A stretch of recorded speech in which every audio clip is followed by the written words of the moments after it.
You know what's funny? Everyone talks about speeding as if it's the only way riders get into trouble. But I've seen more bikes wrecked and more riders rattled because of tiny, everyday bad habits.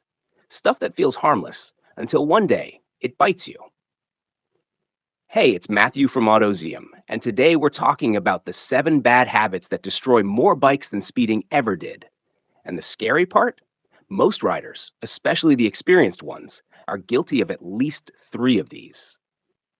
Let's see if any of these sound familiar. Number 1, covering the clutch instead of the brake. Let's be honest, we've all done this. You're rolling through traffic, crawling behind cars, maybe easing through a busy intersection, and your fingers naturally drift over the clutch. It feels comforting, right? Like you've got that just in case safety net. But here's the reality, that tiny habit can bite you hard when things go wrong. See, when something unexpected happens, a car door swings open, someone merges without looking, or a pedestrian steps off the curb, your brain doesn't have time to debate which lever to grab. It defaults to whatever you practice most. So if you're used to covering the clutch instead of the brake, that's what your fingers will find first. And while you're disengaging the clutch, precious milliseconds tick away, the same milliseconds that could have stopped you in time. The front brake is your real lifesaver. It provides 70 to 90% of your stopping power. It's not there to scare you, it's there to save you. The trick is to build muscle memory around it. Instead of hovering over the clutch, train yourself to cover the front brake with 2 fingers anytime you're in potential hazard zones. Intersections, driveways, parked cars, city traffic, or blind curves. At first, it'll feel awkward. You'll think, what if I grab too much brake? Don't worry, that's exactly why you practice it. Find an empty parking lot, cruise around at low speed, and practice gently rolling on and off that front brake while keeping your throttle steady. You'll start to feel the balance, how the front end dips slightly but predictably, how your bike stays straight when you keep your eyes up and your grip loose. And here's the bonus. Once you build that reflex, your reactions become instinctively safer. You won't panic and clutch out. You'll brake smoothly and in control. That difference could mean avoiding a crash, staying upright, or saving your bike from a nasty hit. So next time you're creeping through traffic, ask yourself, what lever am I ready to grab? If it's the clutch, retrain that instinct. Your front brake should always be your go-to, because in the split second that really counts, that's the one move that could save your ride and your skin. Number 2, staring straight down. Here's a truth most riders learn the hard way. Where your eyes go, your bike goes. And if your eyes are locked on the ground in front of your tire, guess where you're heading? Straight down. This habit sneaks up on new riders, especially in parking lots, U-turns, or slow speed situations. You feel unstable, your hands tighten, and your gaze drops. It's human instinct. When something feels wobbly, you want to look at it. But on a motorcycle, that instinct backfires.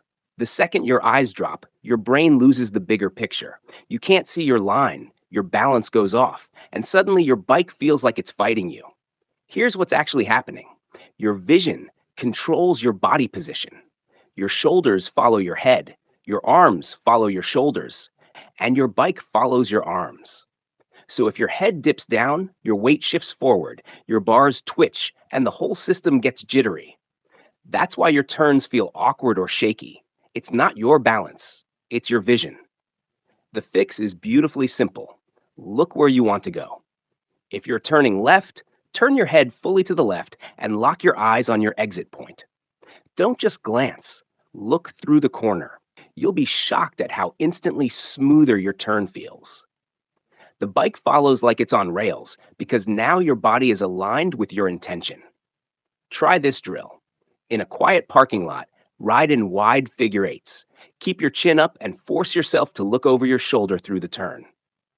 If you catch yourself glancing down, reset. You'll notice the difference within minutes. It's the same on the road. Whether you're navigating tight streets or sweeping curves, your bike is constantly taking cues from your vision. Keep your eyes up, scan ahead, and let the road come to you instead of chasing it. Because the truth is, your eyes are your steering wheel. Wherever they go, your bike goes, for better or worse. So stop staring at the ground. The pavement's not going anywhere. The ride in front of you, though, that's where your freedom lives. Passion number three, using way too much rear brake. The rear brake, every new rider's comfort blanket. It feels safe, predictable, like a soft landing zone for hesitation. But here's the catch: lean on it too much, and it'll turn on you faster than you can say rear slide. The rear brake isn't the enemy, it's just misunderstood. It's there to support your braking, not do all the work. The front brake is your main stopper. The rear adds balance and stability, especially at low speeds or during corner entry. But too much pressure back there, and the rear tire loses grip. You feel a wiggle, maybe a chirp, and suddenly your heart rate spikes because that safe brake just betrayed your trust. The problem is psychological. The front brake feels risky because it dips the nose, and the rear brake feels calm because it doesn't. So naturally, riders gravitate toward what feels safe, not what actually is safe. But physics doesn't care about comfort zones. When you stop, weight shifts forward. That means the front tire gains traction while the rear loses it. So the harder you stop, the less useful the rear becomes. Here's how to fix it. Practice balanced braking in a straight line. Start at low speeds, maybe 30 to 40 kilometers per hour, and apply both brakes together, 70% front, 30% rear. Feel the weight transfer. Notice how the front dips slightly and the bike stays stable. Then gradually increase the front pressure while easing off the rear. You'll start to sense that sweet spot where the bike stops fast, straight, and controlled. At slow speeds, sure, use a little rear to smooth things out, like creeping through parking lots or making U-turns. But once you're rolling faster, train your muscle memory for front dominant braking. When you master that balance, everything about your riding improves. Your emergency stops shorten, your confidence skyrockets, and your tires last longer. You'll feel like you're in control instead of just reacting. So don't let the rear brake be your crutch. Learn to dance with it. Gentle, deliberate, and in rhythm with your front. Because when you stop treating it like your only friend, you'll realize just how powerful your brakes and your confidence can really be. 4. Rolling off mid-corner. This one's a heartbreaker because every single rider, even the experienced ones, have done it. You enter a corner, it suddenly feels tighter than you expected. The road dips a little, or there's gravel near the edge, and your brain panics. You roll off the throttle. Instantly, your smooth, stable line turns into a wobble. The bike stands up or drifts wide, and that beautiful corner turns into a near miss. Here's what's actually happening. When you roll off mid-corner, you're shifting weight abruptly. Motorcycles thrive on stability, and throttle control is what keeps that stability alive. A steady throttle keeps the suspension balanced and the tires planted. The second you chop the gas, the front end dives, the rear lightens up, and your tire grip changes. That's why it feels like the bike suddenly wants to stand up or slide. It's not the road, it's you. The secret is simple, but takes discipline. Smooth, consistent throttle. As you enter a corner, your goal should be neutral throttle, not accelerating, not decelerating. Once you're past the apex and can see the exit, gently roll it back on. That steady application of power stabilizes your suspension and helps the bike hold its line naturally. It's also mental. Fear makes us freeze or roll off when we should stay committed. But that's where practice changes everything.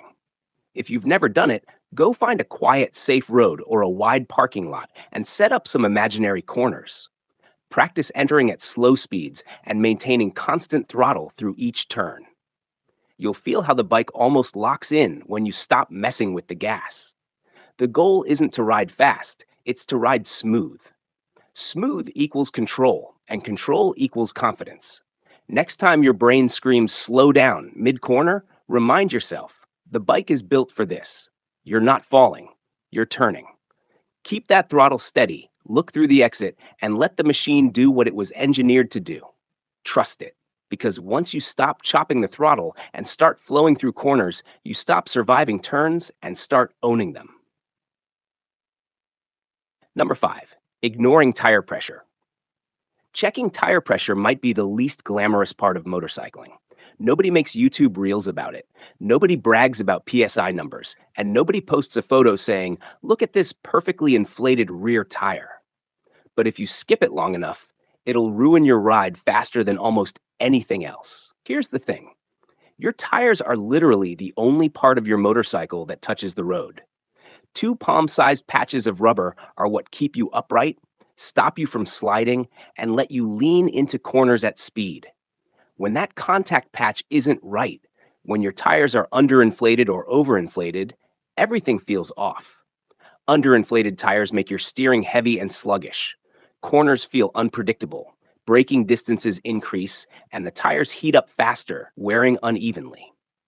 Overinflated tires, on the other hand, make your ride harsh, reduce grip, and can cause the bike to feel twitchy or unstable on rough surfaces. Either way, you lose that precise connection between your hands and the pavement, that magical feedback that tells you what your bike's doing. The solution? Make checking tire pressure a ritual. Once a week, or at least before every long ride. Use a reliable digital gauge, not the one at the gas station that's seen more abuse than a rental scooter. Check when the tires are cold, and always stick to the manufacturer's recommendation, usually on the swing arm or in the manual. And here's an extra tip. Learn what your tires feel like when they're properly inflated. After a while, you'll be able to sense when something's off. Maybe the steering feels slower, or the rear end feels squishy. That's your cue to check. It's such a small habit, but it pays off big. Proper tire pressure doesn't just make your ride smoother, it makes you safer. Your bike handles better, your tires last longer, and your confidence skyrockets. So yeah, maybe it's not sexy, but neither is sliding across asphalt because your tire gave out. Do the boring stuff. It's what separates the good riders from the great ones. Number 6, riding tense. You ever finish a ride and realize your shoulders are up to your ears? That your neck aches, your arms feel sore, and your hands are stiff like claws? Yeah, that's tension. And tension is a silent killer of good riding. It's one of those habits that sneaks in quietly. Maybe you're on a new bike, or traffic's stressing you out, or you're trying to keep up with faster riders. You start gripping the bars tighter, your elbows lock, and suddenly, every little bump or wobble feels amplified. The tighter you hold, the more feedback you get. And not the good kind. Here's the irony. Your motorcycle actually rides better when you relax. The suspension, tires, and geometry are all designed to absorb movement and self-correct. When you're stiff, you fight that design. You turn every small movement into a bigger one, and your body becomes part of the problem instead of the solution. The best riders, the ones who look effortlessly smooth, aren't superhuman. They're just loose. Watch them closely. Elbows bent, shoulders dropped, body flowing with the bike. They let the handlebars float in their grip instead of clamping down. They breathe. If you struggle with this, start small. On your next ride, focus on your breathing. Every few minutes, do a quick check-in. Are my shoulders tense? Am I gripping too tight? Loosen up. Shake your arms out at a stoplight if you need to. You'll immediately feel the bike smooth out beneath you. And don't forget posture. Sit naturally, not rigid. Slightly lean forward, elbows bent outward, and keep your head level. Let your knees grip the tank lightly to stabilize your body instead of overusing your arms. That simple change frees your upper body to steer effortlessly. Tension doesn't just make you tired, it ruins precision. Relaxation, on the other hand, gives you finesse. It's the difference between wrestling your bike and dancing with it. So let go a little. Trust the machine, because when you stop fighting the bike, you finally start riding it. 7. Getting complacent. This one's the most dangerous habit of all because it hides behind experience. Complacency creeps in after the miles start to stack up. You've been riding for years, maybe even decades. You've survived close calls, nailed your techniques, and you think, I've got this figured out. That's when it starts.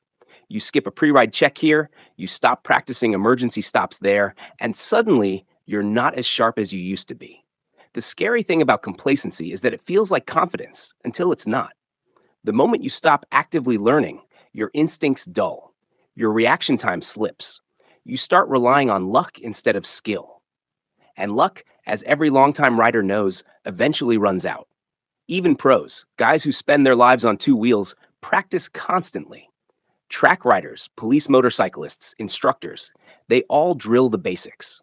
Why? Because in an emergency, you don't rise to the level of your confidence. You fall to the level of your training. So here's the truth: you never arrive as a motorcyclist. There's always something to improve: smoother cornering, tighter U turns, quicker reactions, better line choices. The second you stop chasing that improvement, you start sliding backward. Make it a habit to challenge yourself. Once a month, hit an empty lot and practice braking. Once a week, take a new road and test your observation skills. Every few months, rewatch or reread something that teaches you technique. Even small refreshers reset your focus. Complacency kills curiosity, and curiosity is what keeps riders sharp. So never stop learning, never stop practicing, and never think good enough is actually good enough. Because the truth is, the moment you think you've mastered riding is the moment the road will remind you you haven't. Stay humble, stay curious, and the road will always treat you with respect.